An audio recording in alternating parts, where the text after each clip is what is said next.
All right, you're very welcome to the RT Soccer Podcast. Raf Diallo here. The SSE Airtricity Men's Premier and First Divisions kicked off over the weekend with Sunday's Dublin Derby at the Viva Stadium between Bohemians and Shamrock Rovers topping the bill. My RT Sport colleague Conor Neville was one of 33,208 people there in a record attendance. So Conor, how are you and how did you find the experience? Hi, Raf. It was great. Yeah, the record-breaking Bohemian Shamrock Rovers game broke a 79-year-old record, I believe. The Drumcondra versus Cork United game in 1946. I'm sure you remember it. Um, I do, yeah, I do very, very well, vividly. I think Pathé News had the rights to that one, but yeah, it was no, it was great, and it was a great day, and it really worked out well. It probably, in atmospheric terms, it possibly lacked the intimacy and fervor of other Bohemians Shamrock Rovers games just because the stadium is so much bigger. But it had the feel, obviously, because of the venue and the setting of being akin to the cup finals of recent years, and it was in that mold. But it was a very successful day for Bohs on several fronts, and to get a crowd like that, I mean, it really paid off, and it should bear fruit down the line, hopefully.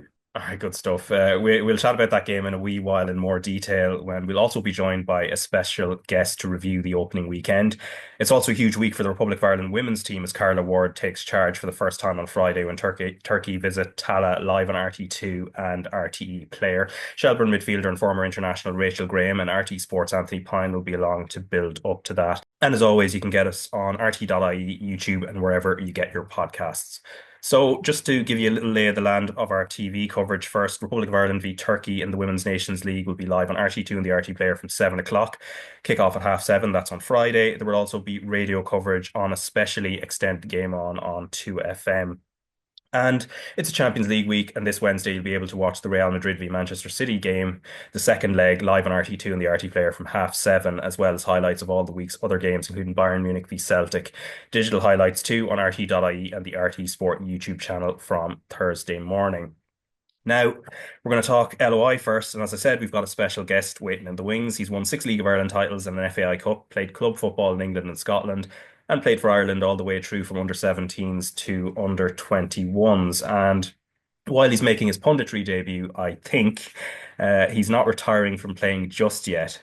Richie Towell, what is the crack? And did I get all the facts right there? Hey Raf, thanks for having me on. Yeah, I think all the facts were pretty spot on there.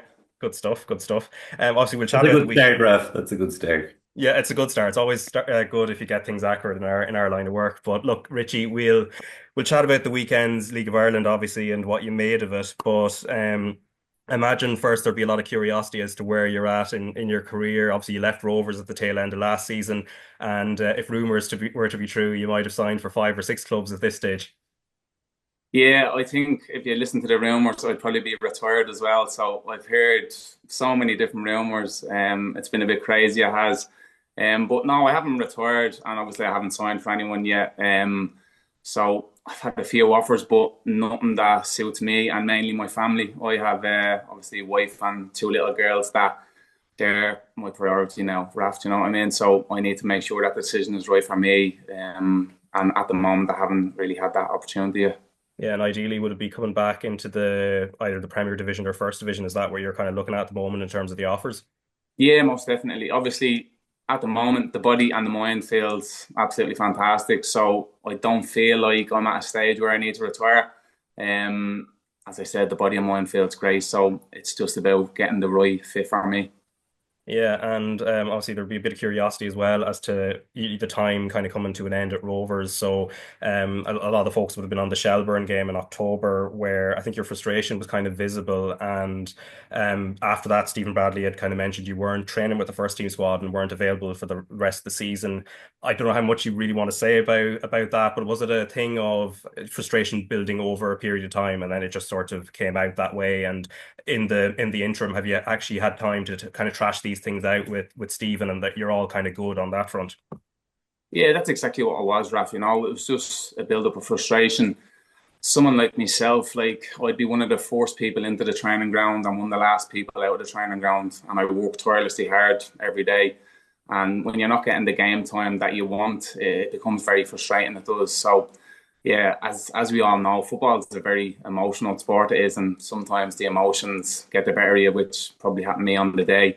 But since then, me and Stephen, we actually went for a coffee about 3 weeks ago we did, and we were chatting for about an hour and a half, and we had laughs and jokes, and everything was good. As I said, football's an emotional game. Stephen's been in football a long time, so he understands that. So yeah, look, there's no love lost there. Stephen was brilliant for me. He gave me the opportunity to come home, win 3 league titles with Shamrock Rovers, and playing 2 European group stages. So for me, I owe him everything I do. And as I said, it was just one of them things that happened on the day, and everybody has moved on from it since then. Like.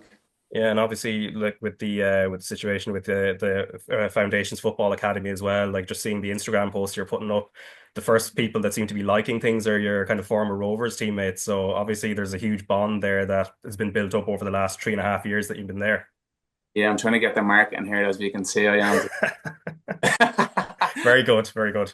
Oh, do you know what? The boys have been brilliant. I think when you leave a team and you still have such good relationships, I think you can see what sort of culture we had at Shamrock Rovers. All the boys are always there for each other. I've been on the phone to many of the lads over the last couple of weeks, just chatting to see how you are, how's the family, stuff like that. So yeah, Stephen and the staff up there had created a really good culture. So you kind of become a family, not a team. So as I said, the boys have been absolutely fantastic with me. All of them are sharing, and everybody giving me good luck messages and stuff like that, which has been great because the academy has been such a success so far. We had our first week last week, and we had 70 kids through the door, which blew my mind. It did. So I really wasn't expecting that. So I have another 2 sessions today, fully booked out, with kids ranging from 6 all the way up to 11. So it's been a really exciting time, and it's something that I've loved. Honestly, Rafa, I've really loved getting into the coaching side of it, even though I feel like the playing career isn't over yet. No, as you said, yeah, definitely not over. Like with those age groups that you're kind of bringing in, I imagine the thing of having fun is the main thing first before you kind of think about maybe even like technique and all that kind of other stuff. 100%, Raf. That was the first thing I said to them when I had all the younger ones in. I said, we have some rules here, and all the kids are looking at me thinking, oh, here we go, we have some more rules. And I said, the first rule is we have to have fun, because if we're not having fun playing football, we may as well not play. So to be fair, all the kids have given me such a boost. The first day we had it was last Monday, and we had rain, wind, cold. It was freezing. It was a proper winter's evening, and all the kids were bouncing around, buzzing, and it really gave me a lift. It did, and it was great to see. It was. I suppose best place to start would be the Aviva game. Conor, obviously you gave us a bit of a taste of the atmosphere there yesterday in terms of there was you and 33,207 people there. Obviously the Rovers and Bows contingents would be the 2 biggest fan bases, but did you get a sense around you there were a lot of sort of neutrals and kind of people who were curious around the place as well, who were not affiliated? Yeah, well, I mean, I would fall into that camp, and there was a fair bit of that though, and this now even where I was in the premium section, which is obviously a relatively new experience for the League of Ireland. Now, having said that, I used to sit in the bar behind a pane of glass in Cabotili in Stradbrook when they used to play there, so I got a taste of it then. But even around me, there were some partisans, but they were all mingled. They weren't segregated in that way in that part of the ground. Then you had sort of the hardcore Shamrock Rovers in the Havelock Square end where the away fans would congregate, and then Bulls filling out the North Stand. Where we were, I'd say it was tilted slightly towards Bohemians in terms of fans, as it probably should be. They were the home team officially, and so even within that section, there would have been a fair amount of Bulls fans and people who were hardcore. But then you had other people who were, I think, just along for the day. Maybe not on the same level as a cup final where you have a huge amount of neutrals. But there were certainly a large number of them, and I would have been part of that curious neutral bunch. Yeah, and Richie, for yourself, when you first heard that this opening fixture and this Dublin derby was going to be taking place at the Aviva Stadium, like what were your initial thoughts? And then now that you've seen how it played out yesterday, what did you make of the whole thing? It was a great spectacle for the league, wasn't it, Raf? Like, I think when you see 2 clubs with so much history, like Shamrock Rovers and Bohemians, it's kind of the game that everybody wants to see. And I don't mean to be disrespectful to other teams in the league, but it is kind of the big derby it is. And you could see the fans were out in their droves. And it was a great spectacle. Firstly, I actually feared Bohemians given home advantage up to Shamrock Rovers, especially on a pitch like that. Shamrock Rovers are well used to playing big events, big occasions, big pitch. and it was obviously a great playing surface. So I did fear for them initially when the news came out, because obviously Alan Reynolds and the coaching staff, they would have really wanted a fast start this season. But yeah, look, they got the win they did, and it was a great victory for them. And in terms of taking this further, obviously it's sort of a one-off in a certain sense. Like, what's the potential that's there? Obviously, we've seen the numbers, 33K plus. But where do you see the potential going in terms of, obviously it won't be necessarily at the Aviva, but obviously facilities will have to follow on at the same time. Whether it's the Dalymount project, the plans for Talca Park in the future, and other places as well. Yeah, well, that's a big thing that we really need, isn't it? We need a lot of investment in the league. We do, and like that, it's more the infrastructure. I obviously know firsthand with my own little girls coming up to Tallaght Stadium to watch me play, and they love what they do because the spectator experience is great, and that's what people are kind of buying into now. You know, it's a day out, not just for the dad to go and watch the game. It's the mom, the dad, and the kids that are going. So I know going to Tallaght Stadium is a great experience, but going to other stadiums, not really so. Do you know what I mean? So it would be great if everybody could get on the same page and the infrastructure can be the same right across the board, because it's only going to grow the league and it's only going to make it a better experience for everybody. Just on that, Raf, I mean, the one thing that struck me, big thing that struck me is how young a league it is, both on the pitch and even off the pitch. I mean, the huge amount of the support base now of both clubs, they seem to be sort of late teens, that age, mid-teens even. You know, that generation coming up have really bought into it. This is kind of native to them growing up, whereas previous generations might have been more of a cult product to them. Yeah. You know, depending on where you grew up in the country, because obviously a lot of the country didn't have a League of Ireland team. But the younger kids born around the mid 2000s now seem to really, they've grown up with the League of Ireland being more mainstream and, you know, something they're willing to go for. Yeah, like actually just on that, Richie, like when you were sort of growing up and when you were coming through, I know you would have been at Crumlin United, like sort of at youth level before you went to Celtic, but that sense of the league being sort of marketed around you, what was it like for yourself? Like, did you have a kind of sense of it, or who would you been supporting coming up? Yeah, I was a big St. Pat's fan when I was growing up. Oh, well, Obviously, the Inchicore thing, yeah. yeah, I lived in Yeah. Inchicore. I went Yeah. to school in Inchicore, I did. So I would have had the likes of Trevor Malloy and Paul Ozam and players like that I really looked up to. I remember last game of the season, I think I got one of Trevor Malloy's socks before, and I was absolutely buzzing. Fast forward then a few years, and he ended up being my coach at Bluebell. He did. So it's mad how things swings and roundabout. But as you said, like I have two little girls that go to school in Temple Oak, which is not far from Tallaght Stadium, and every time I'm up picking them up from school, all the little boys are running over, and it's like that. It's see, the Premier League is far away for the kids in Ireland. Like they don't get to see the players, they don't get to interact with them. Where in Ireland, it's a lot more of a family environment when you go to a game. Like lads don't mind going over, signing autographs, and because they don't have them big egos that the Premier League stars do. So it's great that the kids actually have role models now to look up to and aspire to, then to go and hopefully have a career, or even if it's not to have a career, it's just to come and watch the games. Like, Yeah, and then even thinking about, you mentioned the Premier League there, and then obviously the Bulls front line. It's a player who's there, Sheffield United and Bournemouth, Lys Mousset, and 55 minutes on the pitch. What did you make of his performance? yeah, he done really well. He led the line for Bohemians. You know, it's a really difficult game for him to come into in the Aviva Stadium, Dublin Derby, because everybody knows the games just start frantically. They do when a Dublin Derby as soon as the whistle's blown. So it was a hard game for him to come into. Obviously, Alan Reynolds would be buzzing that he's after getting 55 minutes into him. They're after getting the win, and he'd be hoping that it's something they can build on, because if you have a £10 million price tag slapped on you, you must have something about you. And I think you could see glimpses of that against Shamrock Rovers on Sunday. Yeah, obviously he kind of nicked the ball off Pico kind of about like 10 minutes in, and then there's I think 24 minutes in as well. Then he's the one that's kind of instrumental in the goal with the touch around for Parsons. And Conor, I know you texted me during the game with kind of recollections of what the Bulls fans are Yeah. saying. So hail the Moose, I think, Now, is that kind of some of it was tongue in cheek. I mean, we probably didn't get to see the full gamut of his skills. I mean, he probably needs more minutes and more fitness to get into the game more and to be more prominent. Having said that, now there were sort of snatches where you could see his class, you know, glimpses, as Richie said, you know, and you know, you could see there was a touch of style and a bit of He has Panache. Yeah. he has that panache about him, and that was evident in the goal where he just flicked it around the corner. So there's a kind of a deftness, and clearly he has some skill and a bit about him, but he'll have to probably build his speed and his fitness a bit more as the season goes on. If he's, Yeah. 'cause and he had to be whipped off, fairly early in the game, really, shortly into the second half. Yeah, which goes to show Bose's depth because you can throw on a player like Colin Whelan's obviously hugely talented. But Richie, midfield would be your specialist subject. So the Bose midfield and how they pressed was really impressive. Obviously, Ross Tierney got the goal. He's man of the match as well. But Niall Moran seems to give them a bit of balance, and they were just able to, particularly Pico playing out from the back, they were able to set traps as well.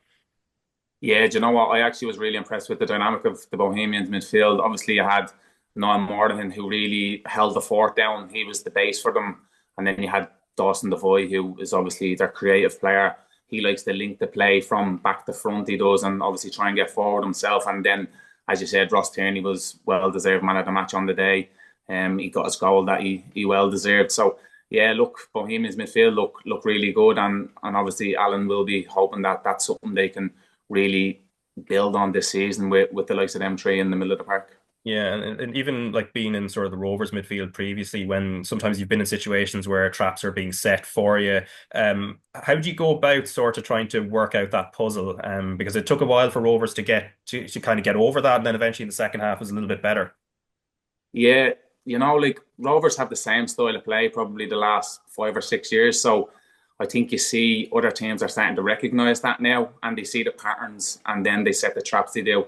Obviously, they have Alan Reynolds and Stevie O'Donnell there, who I know watch a lot of footage and are religious with their work on the training pitch. So I think when you have a manager that's been there for so long, you can kind of see the patterns that are creating. And obviously, Bohemians seeing that, and they were able to react. And as you said, when they were setting the traps, they were able to nick the ball, and they probably could have scored one or two from them situations. Yeah, and obviously it's not the ideal start for Rovers, at least in the league. Obviously, we'll talk about Europe a little bit later on, where it's been kind of historic in what they did last Thursday. But last season it was a bit of a slow start, and from your own insights, being in the squad at the time, and I know Stephen had said he would talk about it at the end of last season. Obviously, with the European games coming up, it hasn't really touched on it. But what would you put, like, if you're putting your finger down on it? Why do you think you had a slow start last season, and it took a little while to get going?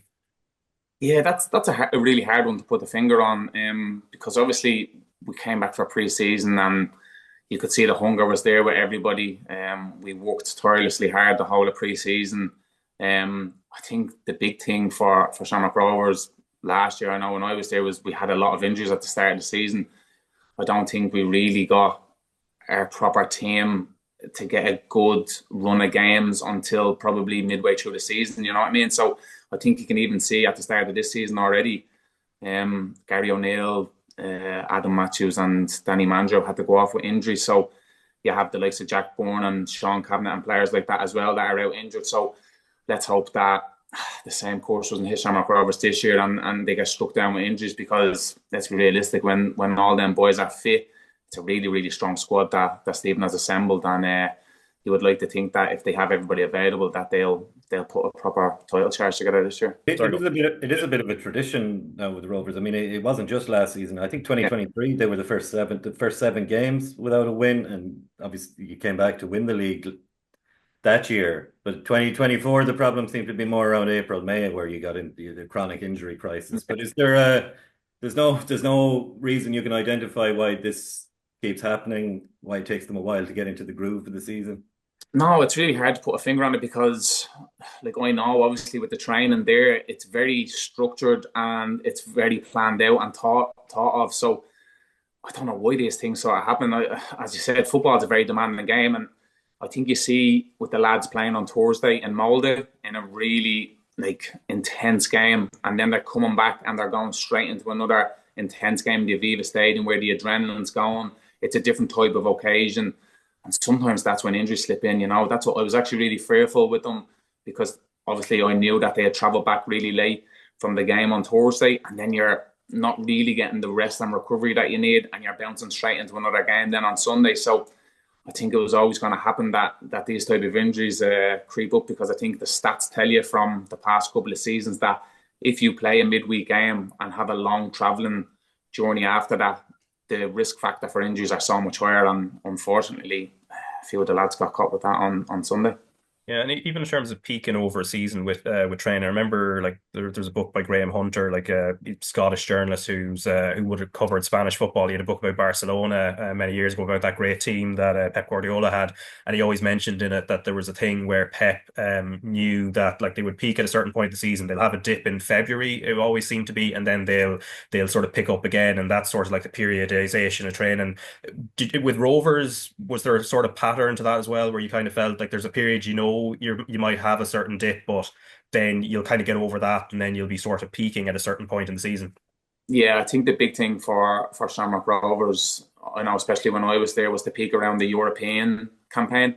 So listen, realistically, you don't want to start slowly. Nobody goes out to be like, "Oh, we'll be fine. We'll start slowly, and then we'll get going as the season goes on." Because as we found out last year, it's not always the case where you can catch the team that's on top. Do you know what I mean? But realistically, for a League of Ireland team to peak around European competition, it's brilliant. It is, because they're going into them games and they're just in full flow. And when you have that full flow, then obviously you see what Shamrock Rovers have achieved over the last couple of seasons with two group stages. So yeah, that's why they do that. Yeah, and then the goalkeeping situation as well. There was little bit of scrutiny over Leon Poles last season, but then by the time the European campaign, in terms of the group campaign, came round, his performances have really picked up at that stage. Obviously, there's been a change in goal now. Ed McGinty is number one. What did you make of McGinty's performance, and I suppose that decision to sort of go for him straight as number one for the start of this season? Yeah, obviously Ed's a really good goalkeeper. He has been for a number of years in the league, so I can see why Stephen has gone to go out and get him. Obviously with Leon there last season, as you said, he kind of peaked at that time. He did, where coming to the European competition and the end of the season, he really peaked and he put in some really good performances, especially in Europe. So yeah, obviously with Ed coming in, there's big competition there, and I thought Ed actually done really well on Sunday. He made a great save from Conor Parsons initially, and then he was probably just a bit unlucky that it came back off the post and Ross Tierney finished it. Yeah, and then, Just on yeah. that, Richie. I mean, you're talking about the European competition. Obviously, they're in the midst of it now, which is an unusual. It hasn't been the case that they've been in the midst of it at this point of the season. When you're in the midst of a European run like this, would that take precedence? Would it be the priority? Would the league kind of suffer or be a, I wouldn't, not an afterthought, but would it be sort of slightly demoted in your in the Maybe, Conor, yeah, maybe what you're saying, especially around now, with Shamrock Rovers being able to progress, I think they probably will prioritise the Molde game now. Obviously, I know in previous times when we did get to the group stages, we actually sacrificed the group stages games yeah. to go and win the league. So it's kind of that vice versa situation this time, where they probably see a point now where they're like, right, we actually have a serious chance of qualifying from this round. So let's put all the eggs in that basket for now. But as I said, Shamrock Rovers have a really strong squad. They have lads who have been there and done it. So I don't see why they can't do both, really. Yeah, and then even the way they managed that first leg, and we'll carry on talking about the League of Ireland very shortly, but just on the Conference League and sticking with Rovers for a second, that first leg in Molde, where I imagine it's hugely frustrating. You know you're not going to have a huge amount of the ball at the beginning, and it's a thing of just waiting for your moment to come, and obviously it did with the red card. Yeah, obviously Molde kind of penned them in a little bit early on in the game, and then obviously Michael Noonan, he really led the line really well, especially for a 16-year-old boy. And he was instrumental in everything that he done. His hold up play was really good, and then obviously he ultimately got the centre half sent off, which then the game kind of turned on its head, and Rovers really turned up the pressure and got their goal that they deserved. Yeah, and 16 years and 197 days when he scores that now. There was a thing going around, I think, Conor, about the whether he was actually the youngest goal scorer in European competition proper ever. It turns out, I think it was Neil Lamptey, who's I kind of believe not. Yeah. yeah, who's got a kind of interesting story. People, if they want to Google him, his background's very interesting. And then obviously his mother Sandy then posts a picture of him with the school bag on his way to school the very next morning. Not sure what would be kind of going through your head, Richie, if you were going to school the very next day. I don't think whatever whatever's happened on the blackboard, or I don't know if they probably don't use blackboards anymore, but at least in the 90s it was, that'll be the last thing on your mind, and you're still kind of replaying scoring a European goal in your head. Yeah, you know what? I seen his man posting that up with it, and it was brilliant. It's real. It's what the League of One is all about, isn't it? I obviously know his dad and his grandfather really well. I do, and they're a great footballing family, and they really support Michael in all the games. Like I know when he goes away and plays for Ireland youth team, that his mum and dad go over and watch the game. So you see, Michael has that support behind him, and I genuinely think the sky is the limit for him. I think he's going to have a great future ahead of him. Yeah, and even him and I'd say Victor Ojianvuna, who would have come through the Rovers Academy, unlike Noonan, who was just brought over from Pats, would you have had a sense that, there's this wave of talent coming through, but also that they're going to be ready for first team action as quickly as they have been? Yeah, I think you can see with the Shamrock Rovers Academy, they know what they're doing there. It's a proper setup, and like that, they will just produce players over the next couple of years. Stephen is brilliant with like that promoting young players up to the first team. Like Victor was training with us when he was like 14 and 15, so you can see that he was going to be ready in time. And obviously at 16 years of age, it's great. And I actually thought he done really well when he came on as well. It wasn't an easy game for him to come into. So when you see a young kid coming in and adapting so well to the occasion, it was great to see. Yeah, and then trying to manage this second leg, because it's like obviously a 1-0 lead going into Thursday at home. There's always maybe that instinct of wanting to push forward a little bit, but you don't want to be sitting back too much as well, because it's kind of a dangerous game. Lots of injuries as well, as you've mentioned. Like, how do you think Stephen is managing that from your own insight, having been in the camp previously? Yeah, it's going to be quite a difficult one for Stephen. Obviously, we're having the game on Sunday. His focus would have been solely on that after the previous leg. So I think it's going to be, since the game is over against Bohemians, it's going to be all guns blazing on Molde. And obviously, as you said, they have a couple of injuries and a few suspensions as well in key areas. So it is going to be quite difficult for them. But I think what Shamrock Rovers need to do is just go out and play the game. Do you know what I mean? They not necessarily play the occasion, because they know that they're 1-0 up kind of psychologically. If you think about that too much, it can affect the game, where I think they just need to go out, play the game. They'll have the home support behind them, which everybody knows that talent does be bouncing on a European night. So if the crowd can get behind them again, I'm sure they'll get over the line. Is a case of sort of playing on the break initially, or what way do you look at it? Because it is there, obviously there's that thing of you do want to protect what you have, but it's kind of psychologically a little bit kind of a tricky one as well. Yeah, I think when Shamrock Rovers play at home, they never play on the break. I don't think it matters who they play against; they're always on the front foot. They always like to play out from the back, and I can't see that changing. Stephen's philosophy on football is really good. The way he wants to play the game and progress through the towards, it's evident for everybody to see it is, and I can't see that changing now. He's been like that for the last number of years, and Shamrock Rovers is going to play the same way. And as I said, hopefully they can put in a good performance first and foremost, and then hopefully they can get over the line, because it's not just good for Shamrock Rovers, it's good for the league as a whole, because like that puts a bit more spotlight on it. Yeah, and of course, Stephen Bradley's comments as well about comments Heimer Hallgrimsson had made after Rovers had beaten Boruk Banja Luka towards the tail end of last year during the league phase. So first, Heimer Hallgrimsson's comments, which kind of flew under the radar at the time, and this was discussing the performance of the Rovers players at the time, where he said 2 or 3 really good performances. I'm not going to count the names; it will put pressure on the players or me, but it is obviously good if they are playing well all season. It'd be easier to pick them if they are playing regularly before the national team comes together, but I'm pretty sure a lot of teams in Europe are watching them. Who are these guys going this far, doing this good in the tournament? So probably there's a lot of scouting on those players at the moment. So hopefully they will get career change from this success. And it's the last line that Stephen Bradley then in the press conference yesterday was reacting to, and he wasn't too happy with what the Ireland manager was saying. So what Stephen said was, we have got an international manager telling my players to leave to have a chance to play for Ireland. That's incredibly disrespectful to me and the league and everyone who works every day in this league. That's the message that came out after our European run at Christmas time. I think that shows you the thoughts that they have on this league. They will give you sound bites, but I think that really shows what they feel about the league. I actually can't believe, and in brackets there, journalists did not pick up on it, and he wasn't questioned on it.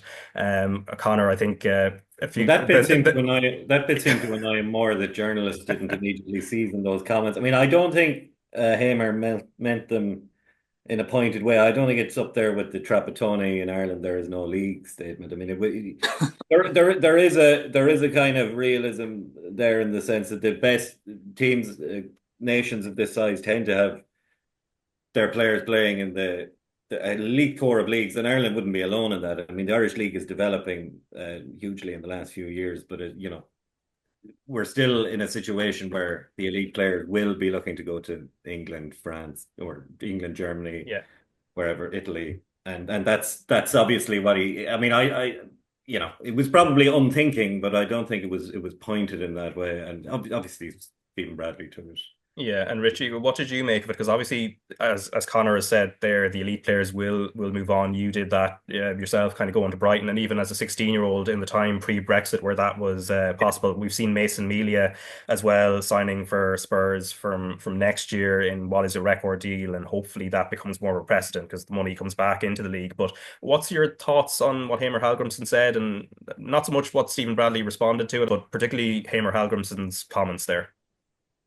Yeah, it's not great, is it? Like, realistically, when we're trying to promote the league and trying to grow the league, and then you have our national team manager basically telling lads that if you want to play for Ireland, you need to get out of the League of Ireland.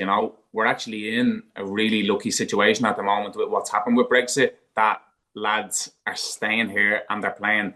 Like, realistically, Mason Melia, pre-Brexit, he would have been gone. He's gone. He would have been gone. Michael Noonan, the same. He would have been gone. Now we're actually getting the opportunity to have these lads come in and play games. And ultimately, they're going to go for bigger transfer fees because they're older and they're going to be more proven. Like that, Michael's going to be playing European stages. He's scoring on the big stages, knockout phases. Do you know what I mean? So that is only going to increase his price tag. Mason Melia obviously has set a record with his price tag. So we're trying to grow the league and have players really stay here for the long haul. And then when you hear things like that, it's a bit disappointing, to be honest. Yeah, But on that, I mean, and it's interesting. But what did you make of Damien Duff's comments about? And we were all seeing this Brexit impact and how it's good in that respect, in the sense of that they're staying around here. Mason Melia would be gone in a previous generation, but Duff would have said he would have preferred that if he had been gone, because he might have been getting full-time coaching, whereas they can't provide that in the League of Ireland. I mean, you've seen the Shamrock Rovers Academy. How does it compare to what you would get over across the water? Yeah, that's obviously, I didn't come up in an academy over here, and I didn't really come up in an academy in England either. Do you know what I mean? When I went to Brighton, I was 21. So all I can speak of is from my experiences with the likes of Shamrock Rovers, and I know when the young kids come up to train with us, they're getting the best coaching and they're getting attention to detail. And I'm pretty sure with Damien Duff's Shelbourne as well, if a young kid comes up to train with his team, I'm sure Damien is giving him the time and attention to detail that they need and deserve as well. So I think, like that, if we're trying to grow the league and we can get more coaches of Stephen and Damien's caliber to really develop the kids, then they don't need to go. Do you know what I mean? They can stay here, they can progress, they can learn, and they can get to playing men's football. Like Mason going over to play under 17s, 18s, 19s, the same as Michael Noonan. They're going to learn way more from playing. Like Mason's going to get to play in European competition, hopefully with Pats this year. Michael's already done it for Shamrock Rovers and scored. So, like, realistically, they're learning way more from playing in these type of games than they are going over and playing a meaningless under 18s game for a Brighton or for another Premier League outfit. Yeah, because it kind of came out. I remember chatting to Jim Goodwin, who'd been managing in Scotland for the last wee while, would have played for Ireland once as well, and he was saying he'd rather sign a player who's had 100 or 50 or 100 games in the League of Ireland than picking a player out of the under 23 Premier League, where obviously they've the best of facilities, but they're probably not learning quite as much. So there is a kind of a flip side there. I mean, even when you would have gone to Celtic as a young player, did you find it a bit of a sea change in terms of like contact hours? But then, where you look at it now, the flip side is if you were coming through with and I suppose with the Brexit situation as it is, you would be getting game time much more quickly and kind of learning on that front as well.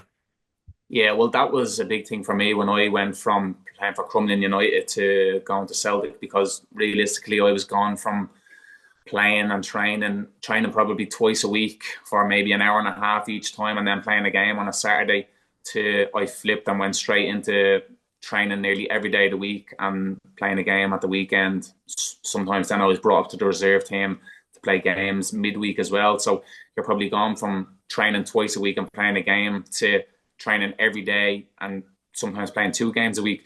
So it is a big difference, it is, and it's something that we really need to get to grips with over here. Hence, one of the reasons why I've opened up my own football academy. That contact time on the pitch is crucial for kids. I have some kids coming into me that are training once a week for an hour. I've other kids that are coming in at a maximum and training twice a week for an hour each time. It's just not enough. Like kids need to be with the ball more, and we're kind of in a time now where my dad used to send me out onto the road, get out and kick your ball. You don't see the kids out playing football like that anymore. So for me, setting up the academy was great because it's allowing kids that contact time on the pitch. And I think even if you see more things like that, as well as the likes of the Shamrock Rovers Academy and Shell's Academy and things like that, it's only going to help Irish football, really. Yeah, and you mentioned Damien Duff came up there, and obviously he was part of the opening night. So Shelburne beating Derry City 3-1. So great start to their title defence against the same team they played up in Derry on the night they won the league in such dramatic fashion. So let's listen to Damien Duff and also Tiernan Lynch. And a big theme of what they're going to be talking about, of course, is what happened, the floodlight failure. So let's just listen to this. Damien, 3-1, a great start to the new campaign, but never the League of Ireland without drama, is it? Yeah, it's probably like that Clint Eastwood movie, is it? The Longest Day. It felt like that by the end. You could feel everybody's energy sapping out of the ground. But no, a brilliant win, a statement win. But here it's nothing. Long way to go. And then the lights went out. How did you feel? I mean, there was a lot of confusion. Did you think that there was a chance that the game might be abandoned when you 3-1 up? Well, I know certain people within Tolka Park. Wanted the game off. Literally the minute the lights went out. But come on, I think common sense prevailed. There's thousands upon thousands of people here. Made a lot of sacrifices, cost them a lot of money. So I'm glad the league made the correct decision to wait and to be calm, and we got it back on track. You felt it went on a little bit too long, but if you're in the Shelburne changing room, you're winning 3-1, you're doing everything it takes to get the lights back on, and the ultimate concern was just the safety of the players, and we're not going to make excuses, or we're not going to look for excuses. It was what it was. Everybody got through it in the end, and that's it. From your first game in charge, your thoughts, were you pleased enough with the new players? It'll take time, I guess, for cohesion to come to the team. Yeah, hugely disappointed in the goals that we conceded in the manner in which we conceded them, and that's something that we very much need to look at and put right. But I also thought there was lots of positives out there. There was lots of good things that we done, and we knew this was always going to be a process. We knew that this wasn't something that was going to be a flick of a switch and you put all these players together and all of a sudden you're a top team, and this is something that, as I say, we know we have to work at. So that is Derry City manager Tiernan Lynch, the last voice you heard there, speaking to Tony O'Donoghue, and before that Damien Duff, and obviously Conor. I don't know about the film facts. I think Longest Day, I'm pretty sure Clint Eastwood wasn't in that. Am I right in saying? Oh God, I mean, your knowledge of this is stronger than mine. I'll have to Google it, I think, is the main thing.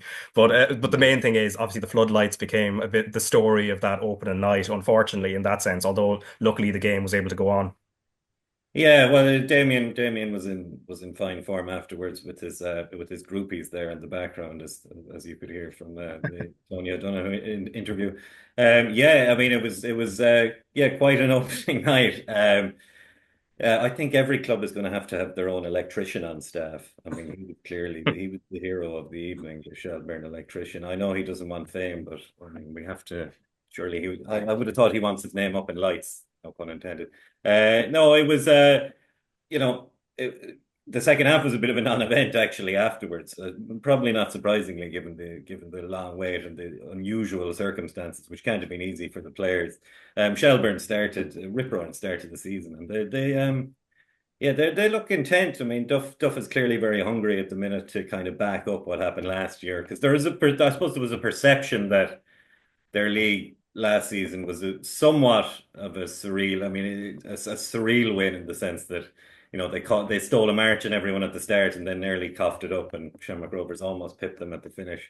And they seem, he seems pretty eager to prove that wasn't the case. We heard him talking about the need to be paranoid and it's sort of he's always good for an eye-popping quote duffer. But he's coming out with that stuff, and they've bought Odebeku from West Ham as well, so they've added a bit up front, and Boyd is still scoring. So yeah, it was an excellent start. I mean, and Derry. I mean, we don't know with Derry yet. Last season tailed off really, really badly, and there was a kind of despondent air after that because they had been in the hunt for a double, and it seemed like it was on the table for them. And it was a really bad failure. Now we know they have a training pitch this time, which is helping them because they've done a deal with Derry GA, and they were in a situation, I think, where their training situation under Rory Higgins was very awkward, and Yeah. they were moving from place to place, jumping in cars, all the rest of it, which was very difficult. So at least that provides some stability. I mean, they could do something about they can't do anything about the pitch. I mean, the pitch is obviously a long running issue there, the AstroTurf there. The secret to obviously playing on that AstroTurf in the Brandywell is to keep the ball off it, like Richie did when he scored that goal 2 years ago. Just you keep the ball off the ground, and that's the way you prosper up there. Yeah, and speaking of pitches, Richie, so the floodlights, obviously you were there at Talca Park and kind of doing kind of radio co-commentary, but the lights were the big story. But I think the pitch was the thing that you were kind of homing in on in terms of that was obviously the more relevant issue in terms of how that game played out and which team kind of used the elements better. Yeah, the pitch wasn't great. Obviously, the rain has been a bit unforgiving, hasn't it, over the last couple of weeks? And you see that it really hit the Talca Park pitch badly. Obviously, Shells and Damien and his players, they will want the pitch to be in good condition because you can see the way they want to play. They want to play through the towards as well, they do, and have a nice attacking brand of football. But they actually played the game really well because they obviously had Sean Boyd as the vocal point up front, and they were able to get the ball up to him a little bit earlier, and Boyd, he caused havoc all game. He did, he started the game really well. He got his 2 goals, and he had a really good performance in it.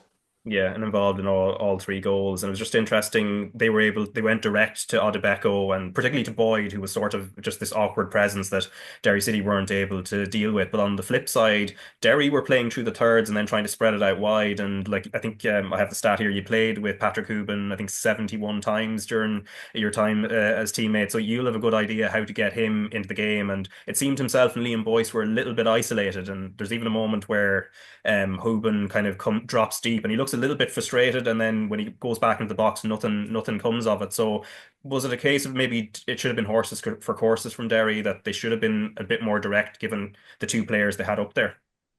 Yeah, initially when I seen the starting lineup, I seen Boyce and Hooban up front, and I thought they're going to be a real handful for Shelbourne's defence. And every time they kept trying to play through the middle of the park, and as I said, the pitch just wasn't there to do that.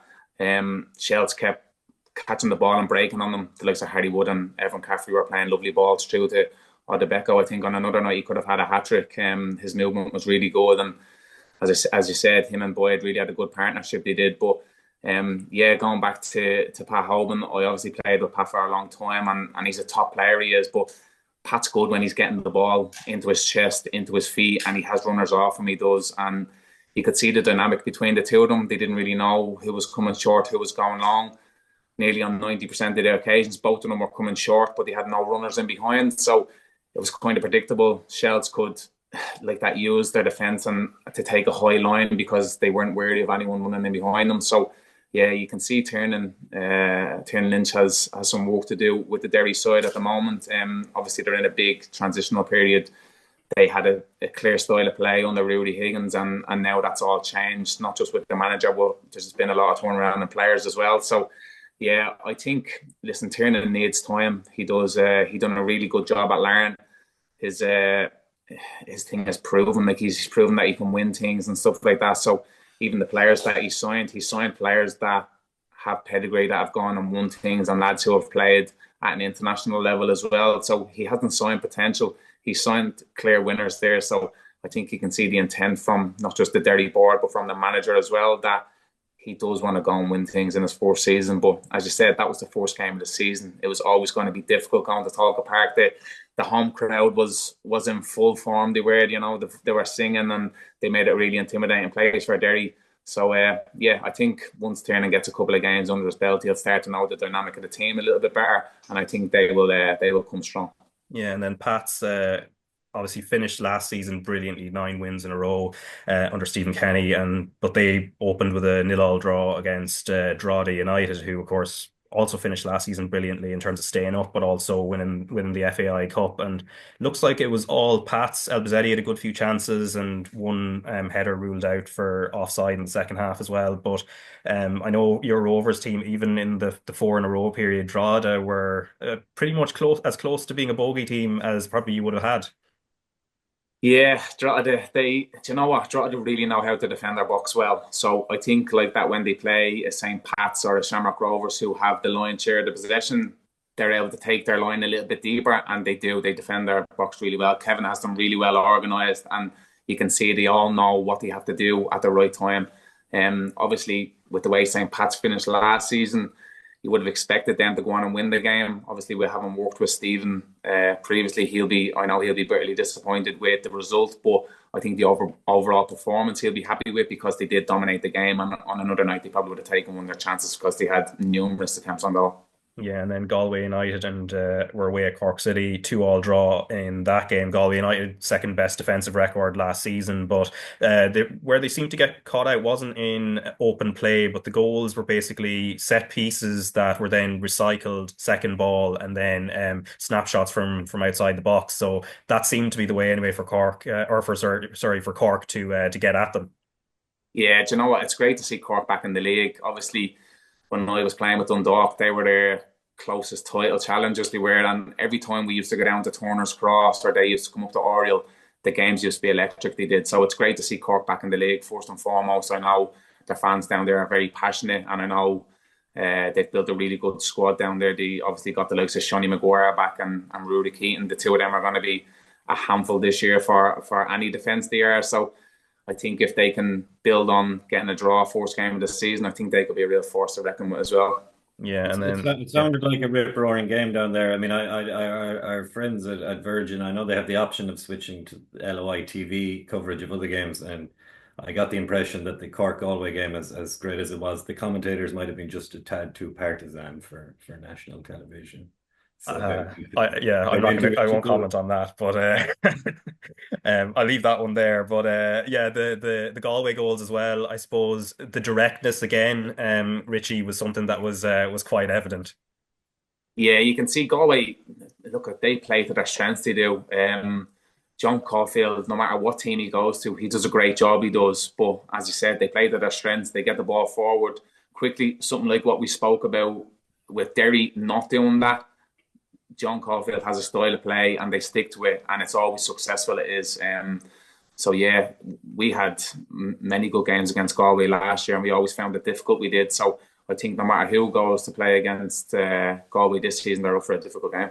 Yeah. It's the home of the American imports there in the Atlantic, because two Americans scoring for them again. And I know actually at the League of Ireland launch, Caulfield made great play of how he reckons American players in particular are very well suited to the league. Now they're possibly very well suited to the way Galway want to play, because they're very, they have great endurance and great athleticism. Yeah, and the other game in the Premier at the weekend, so Waterford winning 3-2 at Sligo Rovers on Saturday night, and again this one quite a lot happened, and it was quite eventful for the most part. But Waterford will be delighted, obviously, Richie, that they were able to get a hold of Tommy Lonergan. Keith Long said as much at the launch, and especially with Paul Hammond sort of carrying a lot of I suppose, the pressure last season in terms of goals. This is another sort of angle for them, and another outlet. And having done previously well in the league, and then coming back, obviously, with the connection they have with Fleetwood Town. Yeah, do you know what? Keith is a very clever manager. He is. He can obviously spot a player. You can see that he gets a lot of players in, and then they go on to have good careers. But I think probably the best bit of business that he done was getting Padraig Gammon back to the club. You might. A few people might have had a few faces looking at what age he was coming back into the league, but you can see Padraig Gammon looks after his body really well, and he led the line really well for Waterford last year. And I think him and Lonergan can have a really good partnership this year. That's something we're touching on quite a lot, is how many good strikers are back in the league now. And I think if the two of them can get a good connection, I think they'll be a real handful for all the defences because, as you said, Padraig Hammond, he held the line for them on his own for a lot of last season. So it'd be good for him to have a younger lad to probably do a bit of the legwork for him. Yeah, Will Fitzgerald also having a great game for Sligo in that, in terms of when they had the fight back, and but the key moment being Stephen McMullen's penalty save on Cian Kavanagh as well. But in the first division, some interesting results there. But I might start on Dundalk with you actually, Richie, given your long held connections and successes over there. So the team so far has been, as you mentioned, a couple of older players, but the amount of 16-year-olds, 17-year-olds, and in this case, Vinnie Leonard with the header, 16 years old, scoring the winner for Dundalk as they start life in the first division. Like, it's probably a game where they should have won by more by all accounts, but again, headlines been taken by a young lad. Yeah, do you know what, Raf? First and foremost, it's great to see a young lad getting the opportunity, especially with Kieran Kilduff. It's his first senior men's job. So for him to have to trust and put someone like that in, he's obviously a good player, and he's given his just rewards by getting his goal. So it's great first and foremost for him, and then secondly for Dundalk as a club. Obviously everybody knows what happened last year there, and it was really sad. Obviously, as a former player there, I still have a lot of connections up there. I still have a lot of friends. It was like a home for me up there. They were brilliant for me. So when I seen the club go through them troubles, it was really disappointing. And I know that town up there, they eat, breathe, and sleep football. So for them to have started off with a win, and hopefully they can really kick on now, because let's be realistic, we want to see Dundalk back in the Premier Division. We do. They're a massive club, they are, so hopefully they can do it this season.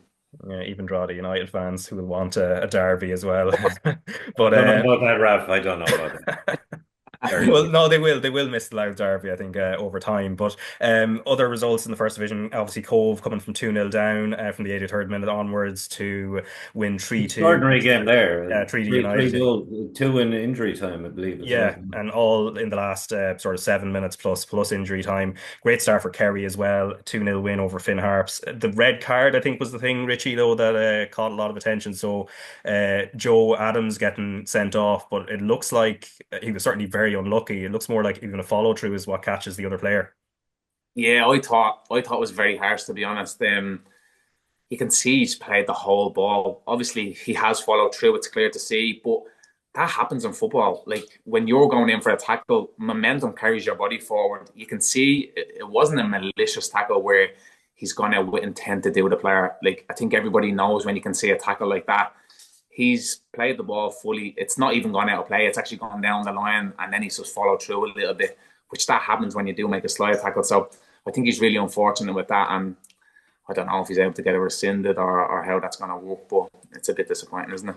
Yeah, and then the 3-0 win for Wexford. So great start for Stephen Elliott in his management career, 3-0 at UCD. When I was speaking to him at the launch, he was kind of cautious about their prospects with a very young squad. They're a captain who's like 26 years old and an average age, which is I think around 22 point something as well. And then Bray Wanderers on Saturday beating Longford Town 1-0 away. Conor, I don't know, I always ask you the legitimate question about your Longford connections. Are you hearing much about what's going on up there? No, I think they've lost a few players from last season. It's early days. No, I wouldn't be optimistic about a promotion tilt or anything. I think it's I don't foresee great things this season. We're just happy the stand is still standing after the storm, Okay, fair enough. And then finally, we are going to just touch on the Champions League and our live game, as I mentioned earlier.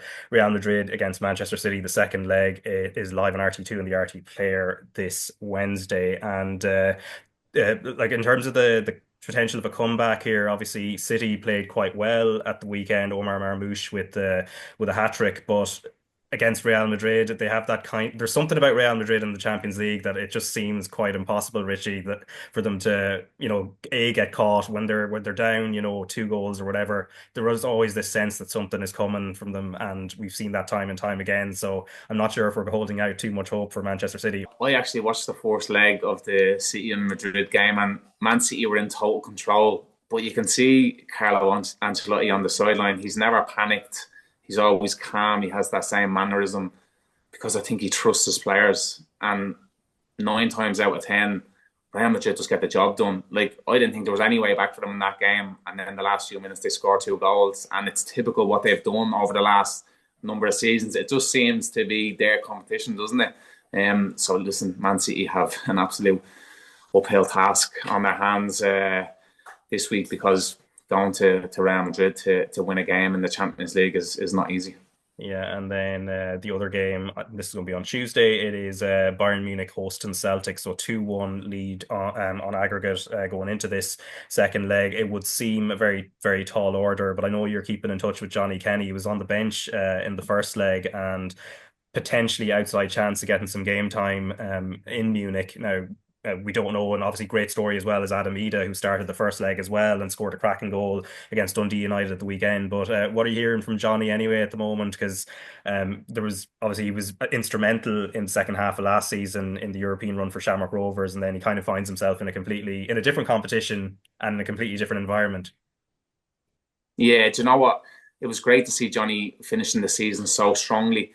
He's obviously gone back to Celtic, and you'd love to see him get a little bit more game time, because you want to see him continue that momentum on. Obviously, to go over and play against Bayern Munich will be an incredible thing for him. Obviously playing for Shamrock Rovers last year, to go and play against Bayern Munich, it's quite a contrast. It is. Obviously, he has Liam Scales there as well, who I also played with at Shamrock Rovers. So to see the two of them go over there to take on Bayern Munich, it's incredible, isn't it? So it really gives other League of Ireland players a vision board to go and have a look and be like, do you know what? It's there. We can do it. So just put the groundwork in, work hard, and like that, you never know what can happen in football. Yeah, and obviously it's the Champions League. You never know what happens in Munich. Anything could happen. But again, it is going to be a tall order. But Richie, thanks very much for your time this week. Obviously, we'll hopefully be joined by you very regularly over the next wee while as well. And Conor, you can take a bit of a break now as well. I know you've been very busy, and obviously staying out in the cold yesterday up in the what did you say, the premium seats in the Aviva. You probably want to have it. Smoked salmon, champagne. How much as he was? Yeah, smoke, yeah. Very good. Anyway, we're not done on the podcast just yet. We'll be talking about the Republic of Ireland women's against Turkey. That's coming up now with Rachel Graham and Anthony Pyne. But Richie and Conor, thanks very much for your time. Thanks, Raf. Cheers.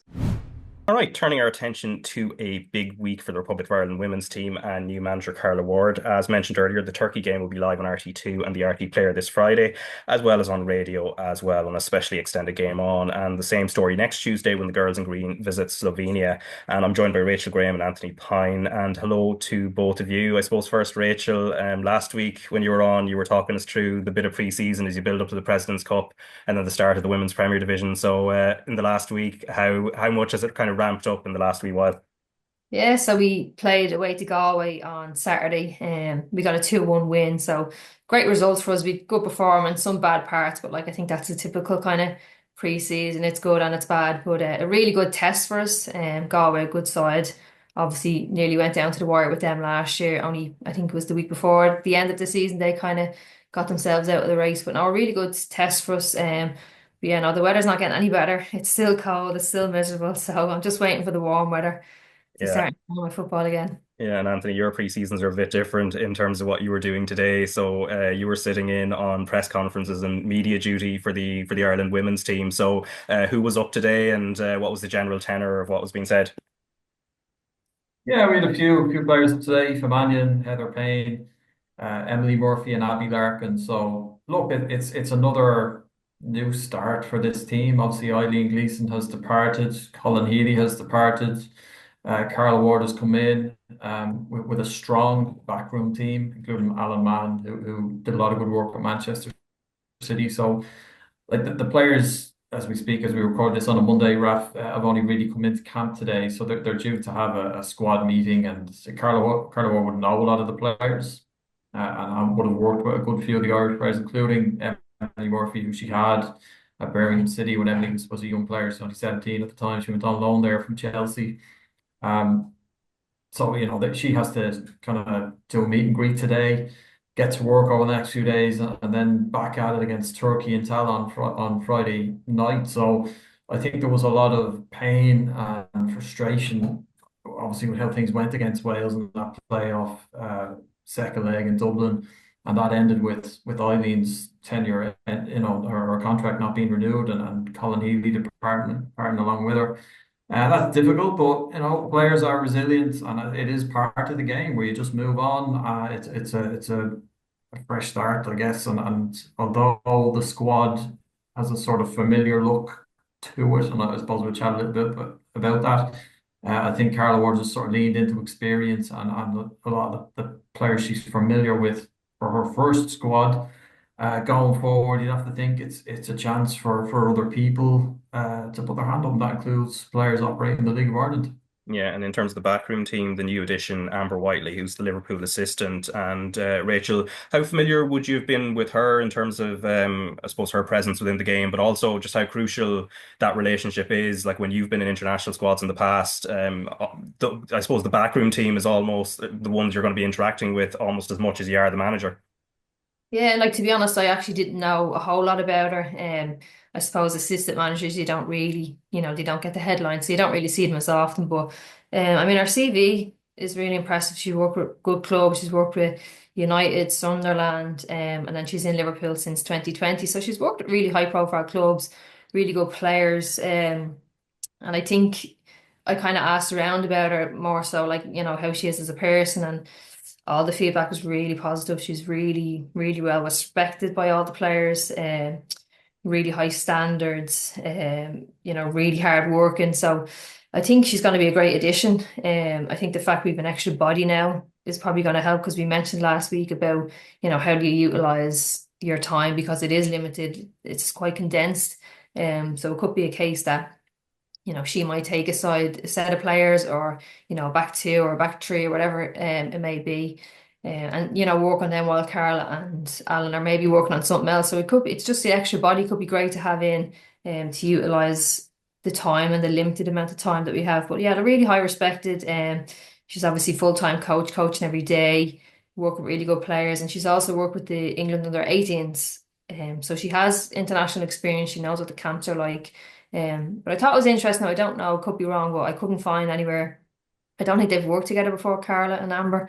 Not that I could find. So she's obviously brought her in on the recommendations from other people. So she's obviously really high regarded. So yeah, unusual for a manager to bring in people they haven't worked with before. So I'll be interested to see how that one works. Yeah, we'll see how that pans out. Now, the squad was named last Thursday, and we've got a little clip here of Carla Ward discussing the squad selection with our own Tony O'Donoghue. How difficult was it to pick this squad? You've had a number of retirements, significant retirements as well. Yeah, it's been an interesting one, because I think naturally you'd like to get out and see some particularly local players, obviously, that aren't playing at the moment, but it's probably as experienced as we could go for the first camp. So probably not too many headaches in this camp, but I'm sure I'm going to be faced with plenty going forward. Of the retirements, they all had a big part to play in Ireland's football history, but in recent times the impact of Julianne Russell, to lose her now when she came back in such a dramatic fashion. Yeah, I'll be honest, I was gutted. I actually spoke to Julianne just because my daughter couldn't wait to meet Rosie and wanted to hand the baton over. But no, I spoke to Julianne and was talking about, her being involved, and she said, I've actually got something to tell you. This is something I've decided. And yeah, I was a little bit gutted, because I think she's still got a lot to offer, but we respect her decision. She's been sensational for Ireland, as have Niamh and Diane. So yeah, it's one of those. You have to respect their decisions, but they've had a tremendous impact on Ireland, and a huge loss, not just for the team, but on and off the pitch as well. Right, so that is Republic of Ireland manager Carla Ward, and the squad announcement was last Tuesday, I have to say. But first off, Anthony, obviously you were at today's press calls and at that squad announcement last week as well. What's the general mood music around it when it was announced, and also the way Carla Ward sort of interacts with the media? Well, look, it's the start of her tenure now. So, I think anybody coming into a new job is fresh and enthusiastic. She's had a break. I mean, she was managing Aston Villa, stepped away from that role last May to spend more time with her daughter primarily. So she is somebody that has perspective and knows the value and importance of balancing life with football. But she's also very passionate about the game. Her credentials are strong. Did a really good job at Birmingham, did a really good job at Aston Villa, worked a little bit with Emma Hayes at the USA last summer, and is is someone who has her name carries weight within the game, and obviously a lot of the players, the Ireland players, either have currently worked with her or would know somebody who has played under her, so that they would be, even if they haven't all played directly under Carla Ward, they certainly would have known who she is and what she can potentially bring to the table. I think if you look at her previous jobs tactically and how she approaches the game, she's flexible and fluid, and it's not necessarily a one size fits all approach. I think she's going to have a look at what she has at her disposal, and will sort of tailor how the team sets up to that. She suggested she has ideas, for example, for how she might use Katie McCabe. Katie is named as a defender in this squad again, which is quite interesting. I think a few of us might have thought she would be used in a more forward role or more century, and that might still happen.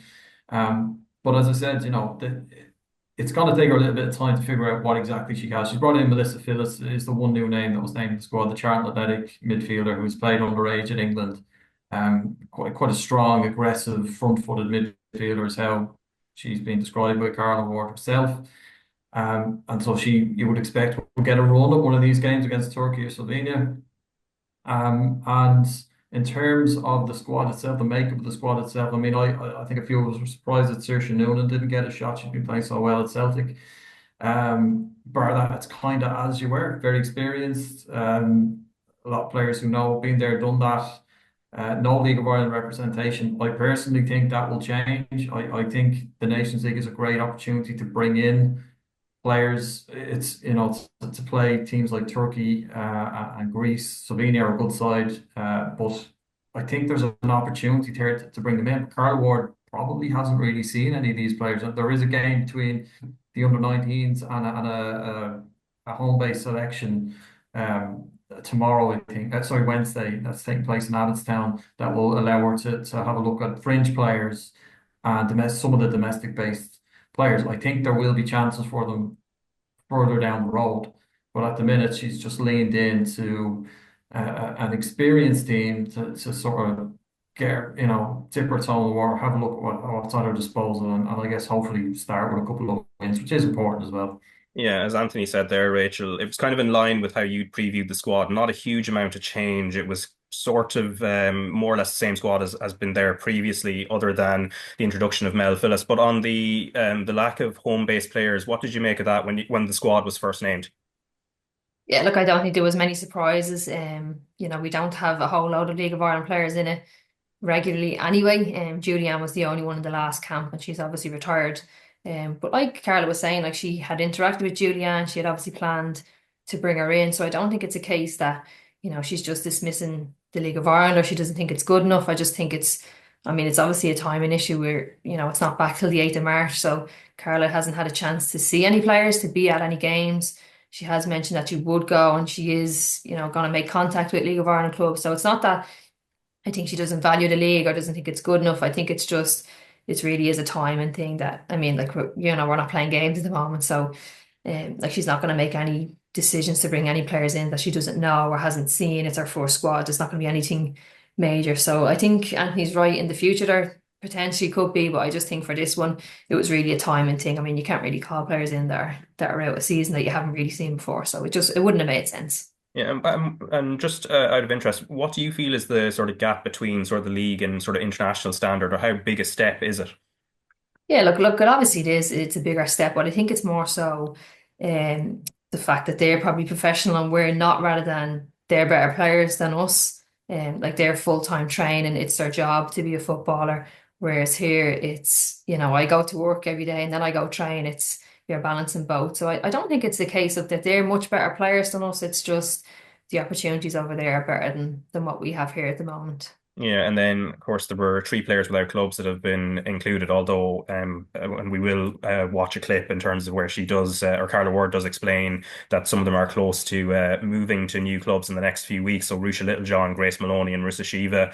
Again, that seems to indicate again that it's that kind of stability thing of not changing too much, and it's not like it's been a long time since they have not been playing.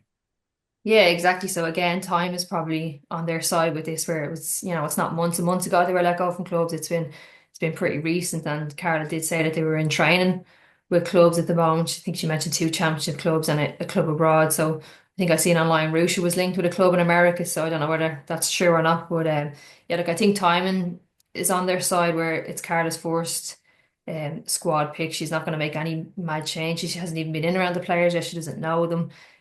So look, it wasn't going to be any mad changes. They're not that long without a club, but I think by the time the next camp comes around, it's any players without a club. I don't see them getting a call up. But again, I just think the time was in their favour in this for this one. Yeah, and that's something Carla Ward spoke to with Tony O'Donoghue at the squad announcement last week. And also, this clip here, she also discusses Mel Phillis and what she expects her to bring to the table, and also her background and how she became eligible as well. Can you talk to me about the new call-up, Mel Phillis, and about her Irish connections and what you see as what she can bring to the squad and to the team, maybe? Yeah, so Mel's family are Irish, from Dublin, and she's had an Irish passport ever since she came back to the UK. So I think something that she probably would have hoped to have had some involvement before, but obviously she's gone through the England age groups up until 23s just recently. But something a little bit different. She's hard working, she's aggressive, she's front-footed. Like I said, something a little bit different to maybe what we have. So an opportunity for her to come in and hopefully improve what we're trying to do. Sorry, next is Mayo. Sorry, Mayo. Mayo. I'm learning. How concerned are you that a number of your players are unattached at the moment? It's a good question. I think I've spoken to all of the players. I've spoken to the clubs that they're currently training with. This camp, it's probably one where if it continued, then there would be bigger question marks. But they've built up a lot of credit in terms of what they've done for the country. What I would say is they're all three playing. Well, I say playing. They're training at clubs at the moment, and I'd like to think within the next few weeks, definitely 2 of them will be signed at a club. And in regards to Mel Phillis, obviously the cardinal sin of don't mix up Dublin and Mayo people. I think that might be a quick one, but obviously she's only new to the scene, so that's not an issue at all. But Mel Phillis, she is eligible, and this is coincidental, Anthony, that we're playing Turkey, but that's also the other connection she does have. The Turkey. Apparently so, yeah. Well, I was not aware of that. I was not aware of that, Raf. So I can't really expand on that for you. I obviously knew she had represented England at underage international, but. Yeah, I mean it's a sort of thing that we see more frequently now with players that they would have, they're eligible for 1, 2, sometimes even 3 countries, and yeah, let's see how she gets on. I'm sure she'll get a go in the middle of the park. I mean, it is the midfield. I think is one of the issues Ireland need to look at resolving because of the 12 games they had. In 2024, Eileen used 11 different central midfield combinations. So, look, that's a lot. Some of that is down to injuries, Rusha not always being available. But I think it's just that lack of continuity. It's that part of the pitch where you want relationships and people just understanding exactly what they're doing in there. What Mel Phillis potentially can bring to the team is someone that is able to join midfield and attack. She's aggressive with the ball. She's clever. She's strong, I'm sure she will get an opportunity to put her hand up, and hopefully we can get some consistency generally throughout the team. But this will take a bit of time because we have a new manager, and I guess the lesson, if you want to call it, like if you can take some sort of positive about out of not making the Euros, is that it will give Carla Ward more time and breathing space to try and figure things like that out. You don't have a major tournament on the horizon where you don't really have that luxury. She's got a bit of time here until we look towards the World Cup in 2027. So it's an interesting addition, and look forward to seeing how she gets on. Yeah, and Mel Phillis, Rachel, so she's a product of Arsenal's youth ranks. Then she was at West Ham for a while, and then before joining Charlton. So how much have you seen of her? And as Anthony has said there, I think the sense is she's kind of very front-footed and attack-minded. So she's obviously going to bring something kind of interesting, a little bit different to the table. Yeah, again, look, I didn't know much of her before she was announced, so it's only in the last week or so that I've been kind of looking into her. So she plays for Charlton, who are 4th currently in the Championship. So, like, she's at a similar level to a lot of players that we do have within the squad already. So we would imagine she can kind of find her feet pretty quickly, and she's at the level of the other players. So you would hope, she just takes to the squad and she takes to that level, because it is a big jump to go to international. It is that step above club level in England. But yeah, like I think, and like she's mentioned that she's really hard working and stuff. I think I'd say that about all the Ireland players as well, to be fair to them. So I don't think that's something that sets her apart completely from all of our other players. I think she's very willing to do a lot of running, a lot of kind of, the dirty side of the game, where she'll close players down and be aggressive against players, maybe try and win the ball back. But like, I don't think she's going to be, a really creative midfielder for us, that we get into the final third and she can create opportunities for us. She's not that type of player. But I think the only thing with her is, I find like Denise sometimes get caught doing that really defensive role. And look, to be fair, Denise is brilliant at it. I'm not knocking that, but I just think Denise is so good that, like, she's good enough. You have to be really good to play in the final third. You have to be really good under pressure, and Denise is that. And I just feel like sometimes we lose out on that with her playing a more deeper defensive role. So look, if it is Mel to come in and take that position, it could free Denise up a little bit higher. But yeah, no, I'm really intrigued to see how she does. She's, yeah, again, hard working, but I think they all are, to be fair to them. I wouldn't, separate her by saying that. But yeah, no, really good, really interested to see how she does. But yeah, it'd be a tough one for her to kind of make that step up to international really quickly. It might take a couple of camps or a couple of games. Yeah, so freeing up Denise Sullivan, obviously, that's a very interesting point there. And Katie McCabe, similarly, and as Anthony kind of outlined a little bit earlier, the thing of trying to get her into a starting position that's a little bit further up the field, that's been a puzzle. I think that now a couple of managers have had an issue trying to get her into that position. She's obviously played left wing back for the most part over the last few years. When you look at the makeup of the squad and maybe players that might be able to fill in that gap, you see that option and that option being available, and that will allow her to, like Denise, maybe play slightly higher up the field. To be honest, I wouldn't see Katie playing in a centre role. I think she's a wide player. But the thing is, like, when you play with wing backs, like, a wing back can be very attacking. It's just you need the ball, that way. So the issue can be like in games where we are defending and we don't have the ball. She is more of a defensive player, so it's not so much the fact that she's playing left wing back. It's in a lot of games we are maybe behind the ball and defending, whereas if we had the ball and we're attacking all the time, like, your wing back is a really, really attacking player. But like that in games where we are more defensive, she could look to maybe go. She has said that she might play a different system, a different style that we haven't seen. So that could be a back four, where it allows Kate to play left wing or left of a front three, and she's not overly concerned with the defensive role, and she is more attacking. So look, I do agree. I think Katie's her best attributes is going forward and attacking, but the fact of it is, like, in a lot of our games, we are, without the ball, and we just become a defensive team, and playing that left wing back role, you become a defender rather than an attacker. And yeah, so again, it's not so much left wing back, it's the fact that we didn't have the ball. But look, if it is a case that she does change positions and Katie's an out and out left winger or left of a front three, I think we'll get a lot more out of Katie as well. Yeah, and even with we saw sorry, Raf, but Yeah. we saw both sides of that coin, didn't we, in Eileen's time in charge? Because we went from the Nations League where Ireland won 6 out of 6 and we're sweeping teams aside most of the time. And Katie scored a lot of goals and created so much in that period, because Ireland, exactly as Rachel said, when you have the ball, she could get high up the pitch. She was a great outlet and she caused chaos, as did Denise.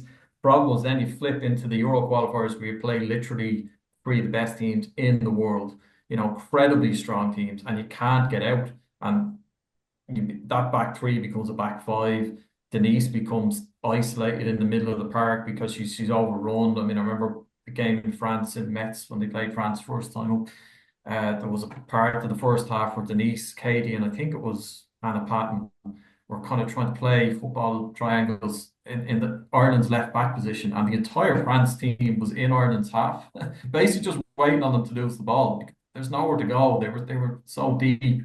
It's very, very difficult for any player. Like, Katie McCabe is a world-class player, but it's really difficult to have an impact in that sort of scenario. So maybe that's something that Carla will try and fix. When she says she has a role in mind for Katie, it might actually be that she has something in mind for the entire team, like the formation of the team, just to draw the best out of her and to prevent things like that happening. Because obviously our 2 best players are Denise and Katie, and the more you can get them on the ball in the opposition half, the better chance you're going to have of great things, scoring goals and winning matches. Yeah, and I suppose on that, and also just going back to the point you were making, Rachel, about that wing back not being a static thing. I suppose the development of full backs in recent times as well, where they're almost like a playmaker in the modern game, that probably will be something that maybe she or like Katie would be able to sort of she can take on that role to an extent.